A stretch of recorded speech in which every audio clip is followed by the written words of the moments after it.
कालाय तस्मै नमः. गोपाल कृष्ण भगवान की जय. आणि म्हणून भगवान परमात्म्याने दिनचर्या करत असताना गायीची सेवा करायची. पुढे सकाळचे आपले असेल नसेल गायी चारण्याचे कार्य करायचे. संध्याकाळ झाली की परत आंघोळ स्नान करायचे गोमूत्राने. आणि आंघोळ झाल्यानंतर पुन्हा देवपूजा.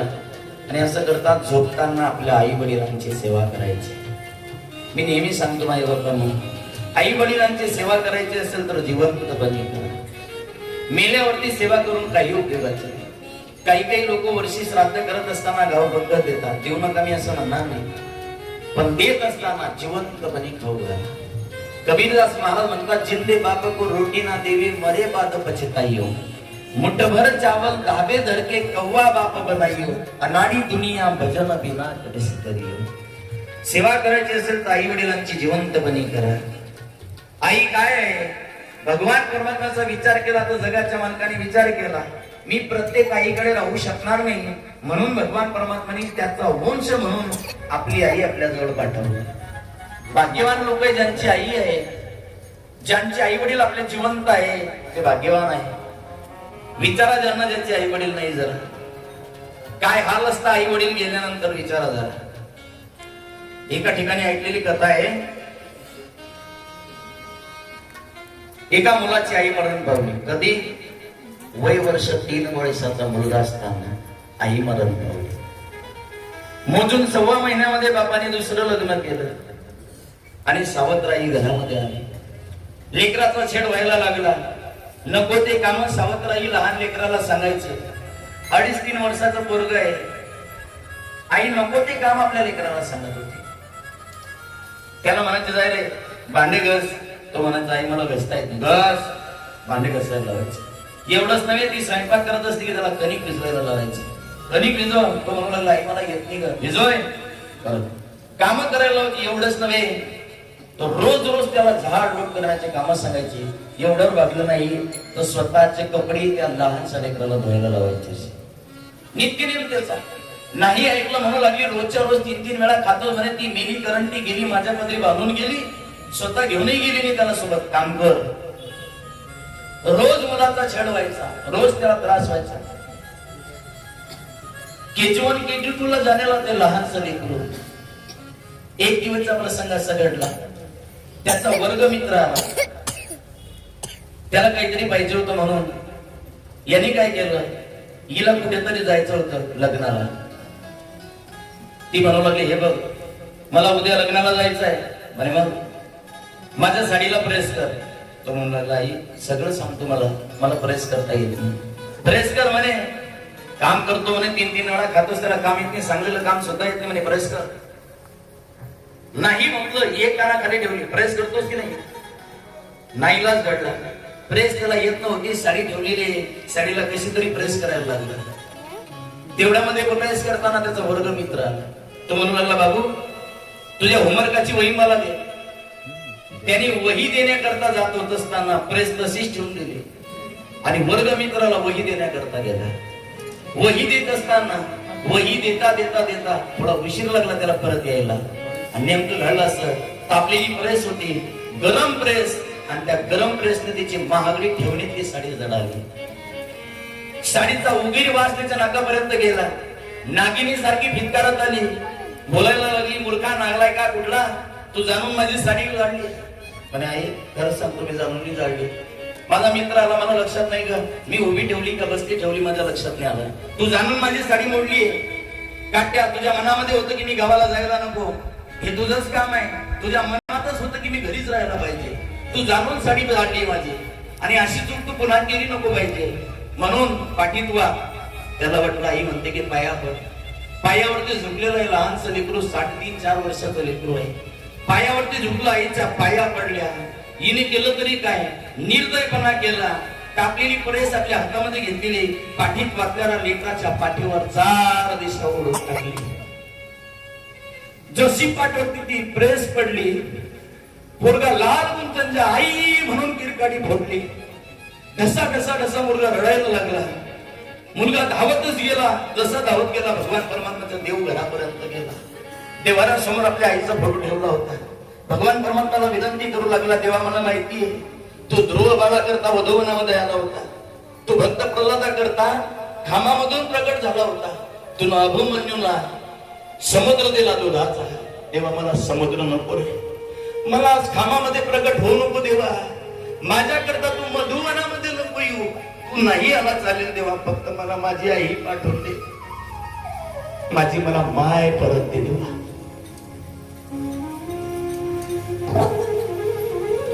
माय गेल्यावरती माणसांचं काय आलं असतं महाराज विचारा.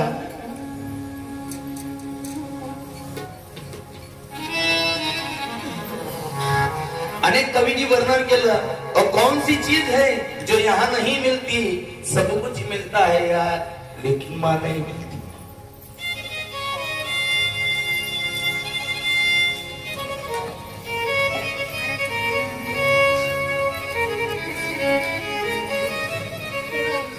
अनेक कवींनी कुतून भरून वर्णन केलं. याचा अर्थ आईचं प्रेम जास्त असं नाही, बापाचंही कमी नाही. बापाचे काय श्रम आहे आपल्या जीवनामध्ये विचार करत. मी ज्या वेळेस कथा कीर्तन करायला लागलो माझ्यावरती 3 लोकांचे फार उपकार आहे. पहिले म्हणजे मला जन्म देणारी माझी आई, एक. नंबर 2 म्हणजे आपल्या गावाचं वैभव असणारे आमचे श्री हरिभक्तपरायण गुरुवर्य रमेशजी बाबा. मी कधी विचार करतो, मी ऐकलं एका माणसाचं, पण चांगल्या माणसाचं नाही ऐकलं. एका माणसाचं चरित्र पाहत असताना इथून 2000 किंवा 95 सालाची गोष्ट पाहतो. रमेश बाचे हातचं रोज दारू प्यायचे. काय त्यांचं चरित्र, जरा पूर्वचरित्र माझ्यापेक्षा चांगलं तुम्हाला माहिती आहे.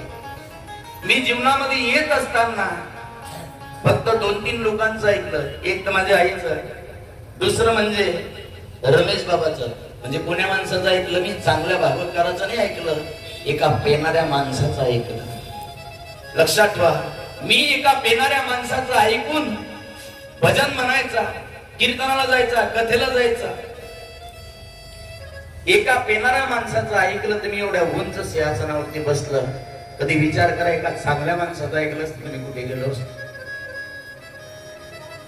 फक्त माणसाचं चरित्र कसं आहे, शिकवणारा कोण आहे, गुरु कसा आहे, त्याच्याकडे ज्ञान केवढं याला महत्व नाही, आपलं पोट धरून उभं करणारा केवढा मोठा याला महत्व आहे. माझ्यावरती या लोकांचे फार उपकार आहे. आपले निकलेश महाराज असतील, श्याम महाराज असतील, विश्वनाथ बाबा असतील, जनार्दन बाबा असतील, भास्कर बाबा असतील, संपूर्ण भजनी मंडळाचे लोक असतील. यांनी केलं तरी काय, पहिलं कीर्तन ज्यावेळेस माझं मंदिरात धरत त्यावेळेस ते म्हणायचे, अरे तू कर, रोज कीर्तन करत आहे, तू कीर्तन चांगलं करशील, आम्ही ऐकणार आहे, चुकलं तर चुकलं. मला पहिला फेटा बांधून देणारे, बांधायला लावणारे आमचे श्याम महाराज आहे. भर थंडीमध्ये, उन्हाळ्यामध्ये, थंडीमध्ये घाम येत होता. अशा अवस्थेमध्ये या महात्म्यांनी मला पुढं केलं सज्जन. एक उपकार माझ्या आईचे, जिने मला, आई वडिलांनी ज्यांनी मला मोकळं सोडलं. शेत म्हणजे काय आहे माझ्या जीवनामध्ये माहिती नाही. शेतामध्ये काय काम करता, घरामध्ये काय काम करता हे आतापर्यंत मला माहितीच नव्हतं. गेल्या 3-4 महिन्यापासून जास्त लोड आला. ज्या वेळेस माझे आई वडील माझ्या भावाकडे गेले, शेतात गेलं की बापाची आठवणी यायची, आणि घरात गेली की आईची आठवण येते.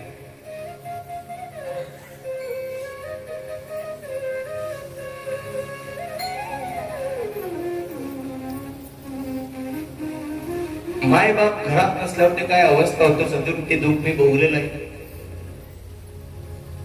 आई नको पैसे दे, फक्त आशीर्वाद जरी दिला तरी लेकराचा उद्धार आहे.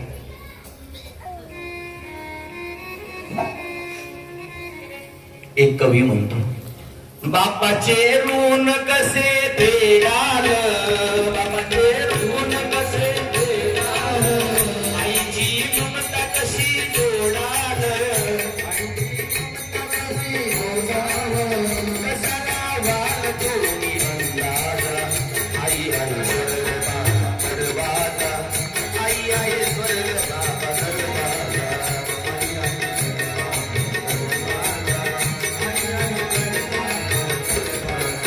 बापाचे ऋण कसे फेडाल,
आई वडिलांचे आहे किती उपकार आहे